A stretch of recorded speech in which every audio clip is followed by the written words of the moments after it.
ফুটবলের ট্রান্সফার মার্কেটে আগুন লেগে গেছে যে রিয়াল মাদ্রিদের সাথে এতদিন লিঙ্ক ছিল হচ্ছে রদ্রি, মানে অলমোস্ট হয়ে গেছে। রদ্রিকে এত টাকা স্যালারি দিবে, রদ্রির জন্য 70 মিলিয়ন, 80 মিলিয়ন, 60 মিলিয়ন। আমরা একের পর এক নিউজ দেখতে পাইছি রদ্রি টু রিয়াল মাদ্রিদ, মানে অলমোস্ট হয়ে গেছে এরকম নিউজ। তো হঠাৎ কোত্থেকে বার্সেলোনা এন্ট্রি নিল, হঠাৎ কোত্থেকে এই বার্সেলোনাকে নিয়ে রচনা শুরু হয়েছে যে বার্সেলোনা যাওয়ার পসিবিলিটি।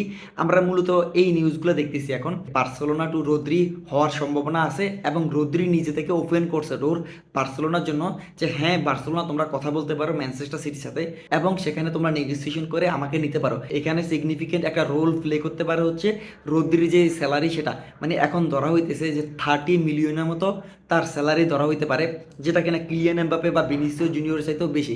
মানে আমি যতটুকু জানি সেখানে বার্সেলোনার কেউ 30 মিলিয়ন এখন স্যালারি পায় কিনা আমি এক্স্যাক্টলি জানি না, তবে রদ্রির 30 মিলিয়ন স্যালারি পাওয়া এটা অনেক হিউজ একটা বিষয়। যেখানে ভিনিসিয়াস জুনিয়র 20 থেকে 24, 24 থেকে 25, মানে এই টাইপের 5 মিলিয়ন 10 মিলিয়নের বাড়ানো নিয়ে যেই পরিমাণ হাঙ্গামা রিয়াল মাদ্রিদের সাথে হয়েছে, সেখানে বার্সেলোনা 30 মিলিয়ন দিবে। ঠিক আছে, বার্সেলোনার টাকা নাই, এই নাই সেই নেই, সেই নিয়ে অনেক গল্প আছে। এখন কথা হচ্ছে, আমি এই কথাটা সবসময়ের জন্য বলছি যে রদ্রি কোন দিকে গেলে বেটার হবে, মানে রদ্রি মোরফা রিয়াল মাদ্রিদ প্লেয়ার নাকি মোরফা বার্সেলোনা প্লেয়ার। আমি অলওয়েজ বলছি সেটা হচ্ছে বার্সেলোনা যেভাবে প্লেইং স্টাইল বা বার্সা যেভাবে খেলতে পছন্দ করেন, তার সাথে ম্যানচেস্টার সিটির সাথে বহু অর্থে মিল আছে। এবং যেভাবে পাসিং ফুটবল বা পজিশন হেভি ফুটবল বলতে পারেন, যে সেটা বার্সেলোনা খেলে থাকে। কিন্তু রদ্রি অ্যাজ এ কন্ট্রোলার হিসেবে বার্সায় অনেক ভালো একটা ডেপথ নিয়ে আসবেন। আমাদের ফ্রেঙ্কি ডিয়ং আসবে, কিন্তু কথা হচ্ছে ফ্রেঙ্কি ডিয়ং কই খেলবেন আসলে। এখন কথা হচ্ছে ফ্রেঙ্কি ডিয়ং 2-3 মাস ধরে ইনজুর্ড হয়ে মাঠের বাইরে থাকবেন, ওই টাইমে রদ্রি আসে খেলবেন। যদি রদ্রি মাঠে আসেন, মানে রদ্রি বার্সায় সাইন করে ফেলছেন, তাহলে রদ্রির জায়গায় আপনি ফ্রেঙ্কি ডিয়াংকে খেলাইতে পারবেন না। এবং একজন ডিএম হিসেবে ব্যালন ডিওর জিতা এবং বিশ্বকাপের সেরা প্লেয়ার হওয়া, এই সব কিছুকে নিয়ে এত বেশি কনফিডেন্ট রদ্রির প্রতি, সেটা বার্সেলোনা রিয়াল মাদ্রিদ যে কোনো ক্লাব হইতে পারেন।